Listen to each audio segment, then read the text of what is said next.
When people talk about power in Missouri, they talk about two cities. St. Louis, the fated giant, still carrying historical weight even as it struggles to find its footing in the 21st century.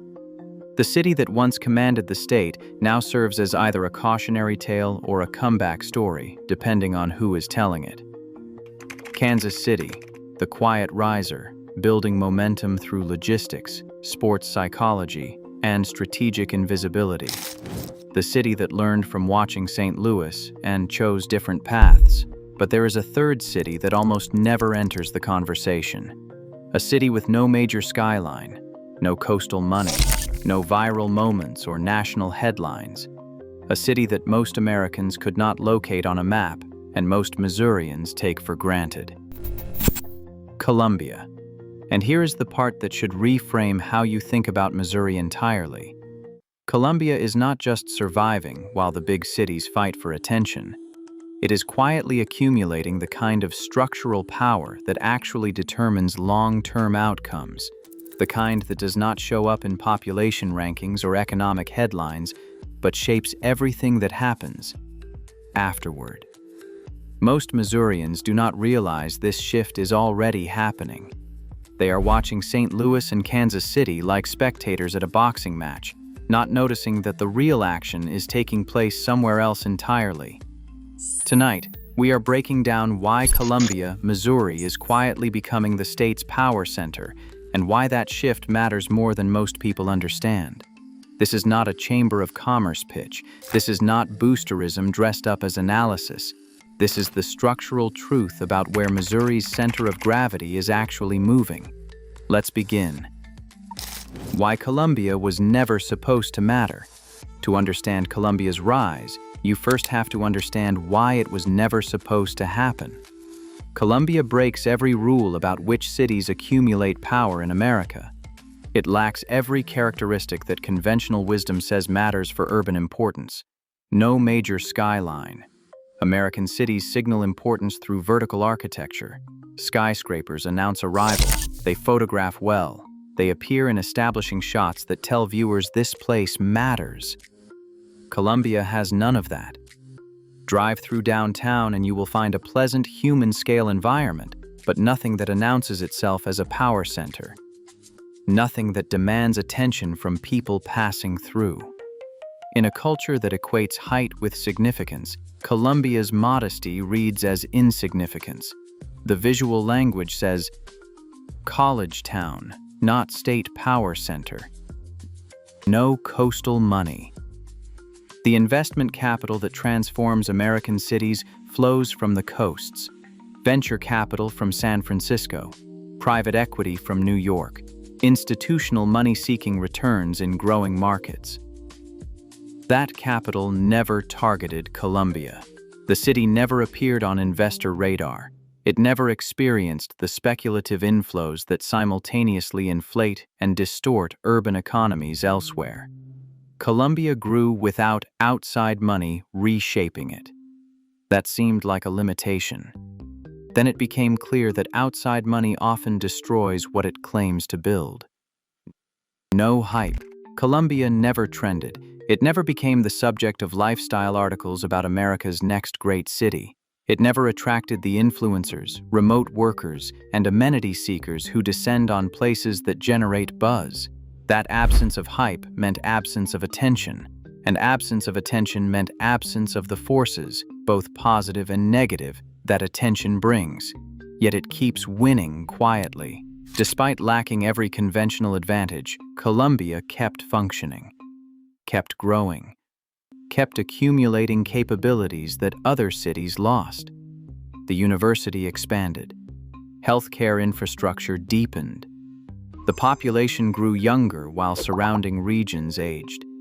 Economic stability persisted through cycles that damaged flashier cities.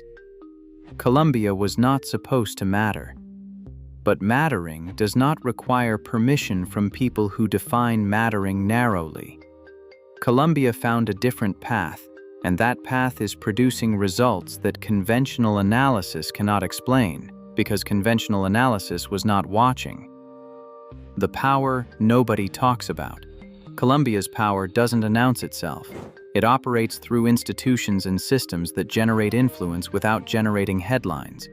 Understanding these power sources explains why Columbia's position keeps strengthening while attention focuses elsewhere. University of Missouri influence. The University of Missouri isn't just an employer, and it is the largest employer in the region. It is a gravity well that shapes everything around it. Consider what the university provides: stable employment that does not fluctuate with business cycles. Professors, administrators, staff, and support workers earn reliable incomes regardless of whether the national economy booms or busts.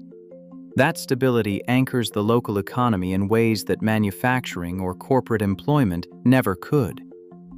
Research infrastructure that attracts federal funding, corporate partnerships, and talent that would not otherwise locate in mid-Missouri.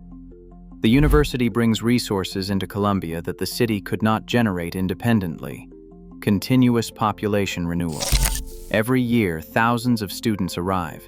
Many leave after graduation, but enough stay to continuously refresh the local workforce with young, educated workers. Cities without universities age. Columbia stays young. Institutional legitimacy that makes Columbia matter to decision-makers statewide. When state policy involves education, research, healthcare, or workforce development, Columbia has a seat at the table that its population alone would not justify.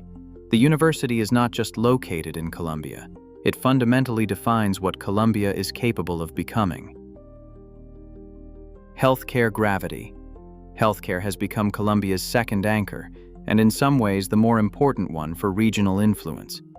University Hospital and the broader healthcare ecosystem serve not just Columbia, but a multi-county region that lacks comparable facilities. People drive hours for specialized care that only Columbia provides. That healthcare gravity creates economic flows that pull money from surrounding areas into Columbia. Healthcare spending that would otherwise leave the region entirely stays within Missouri, concentrated in Columbia's institutions.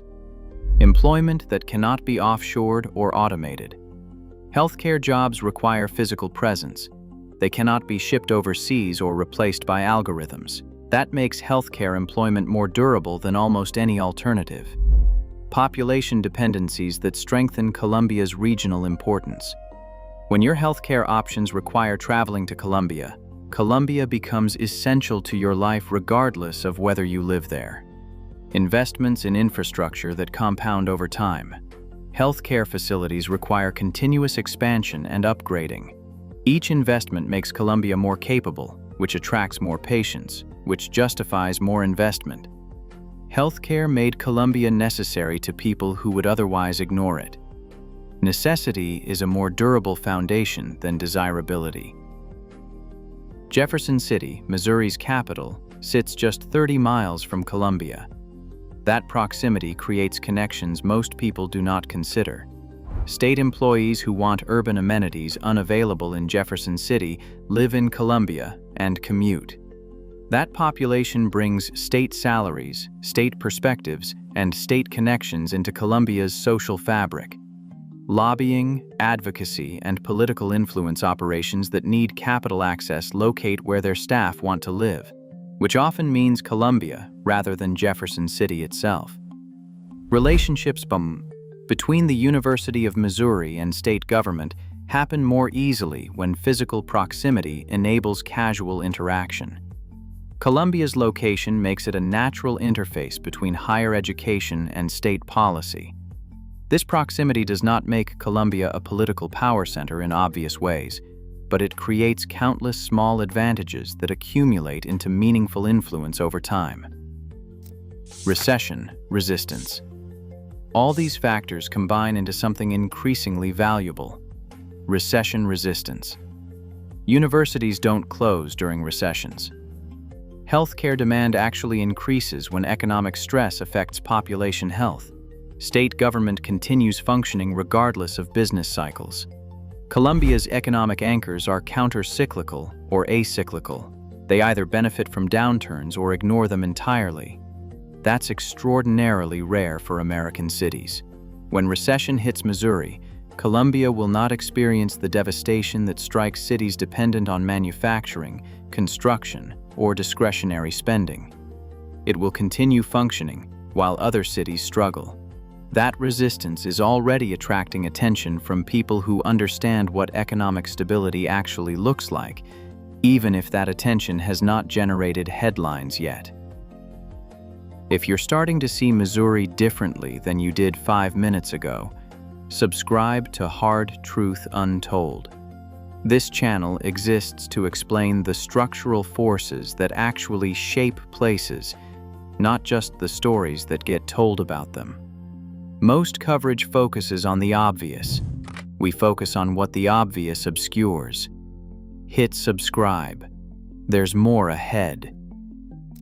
The demographic advantage. Columbia's institutional advantages would matter less if demographic trends were working against it, but demographics are working in Columbia's favor, dramatically so compared to most of Missouri. Younger population versus aging Missouri cities. Missouri, like much of the Midwest, is aging. Young people leave for opportunities elsewhere, and older residents remain. The median age rises. The workforce shrinks relative to dependent populations. This pattern affects St. Louis, Kansas City, and virtually every mid-sized Missouri city. Columbia breaks the pattern. The university provides a continuous influx of young people. More importantly, Columbia retains enough graduates to maintain a younger population profile than regional comparisons would predict. Healthcare employment attracts workers in their prime earning years, and university employment does the same. The job opportunities that keep young people in Columbia are jobs based in Columbia, not positions that require leaving for larger markets. A younger population means a larger workforce relative to dependence, which improves fiscal balance, economic productivity, and community vitality.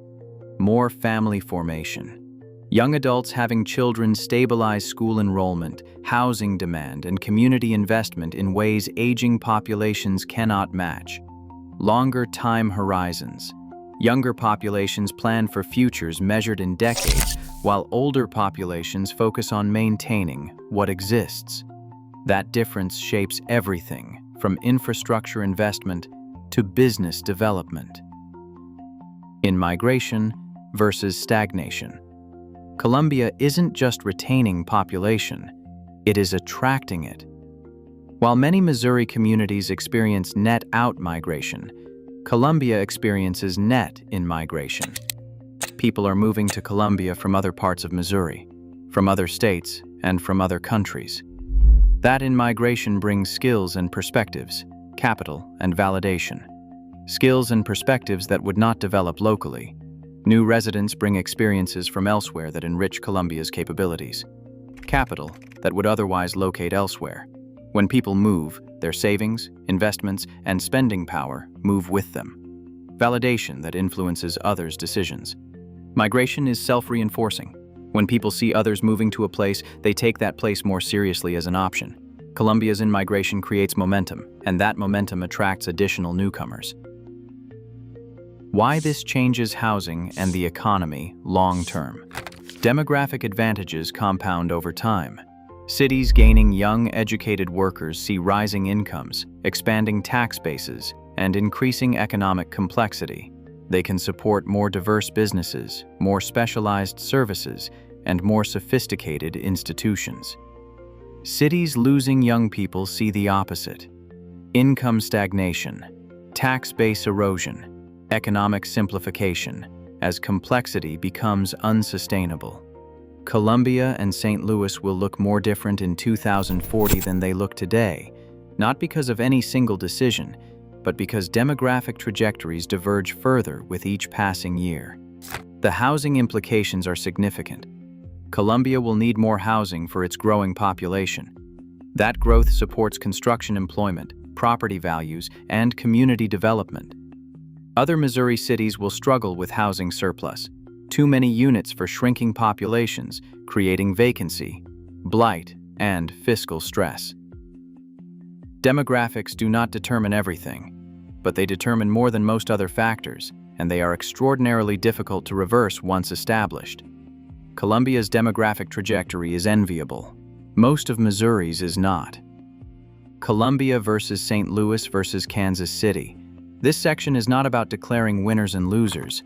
Missouri needs all three cities functioning well. They serve different purposes and face different challenges.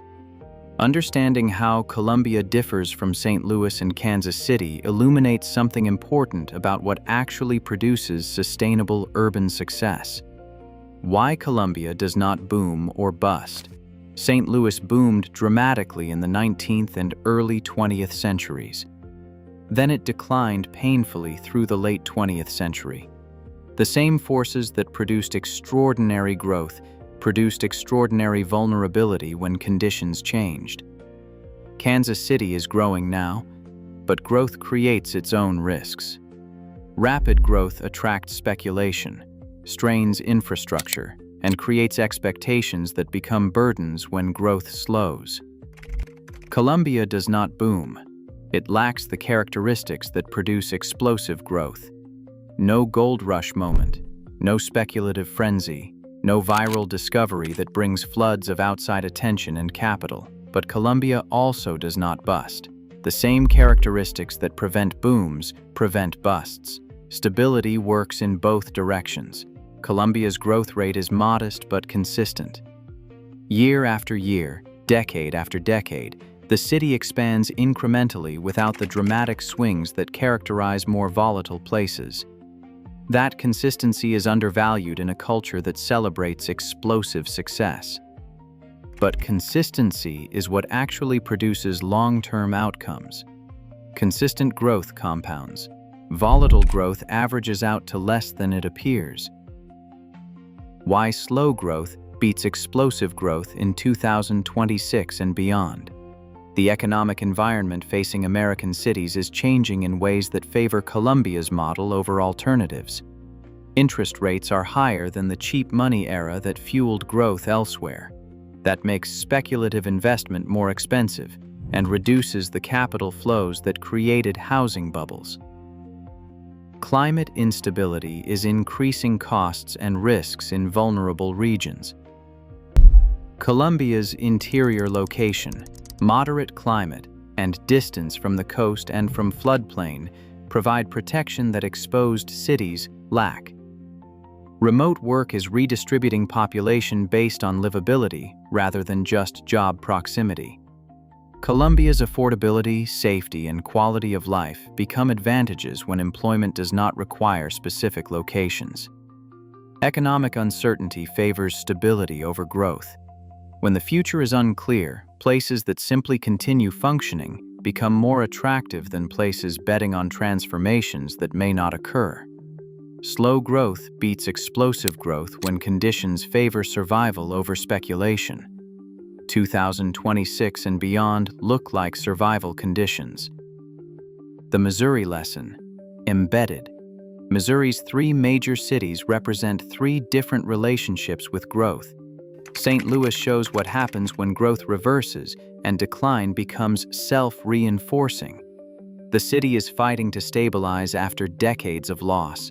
Kansas City shows what happens when growth arrives quietly and compounds without disruption.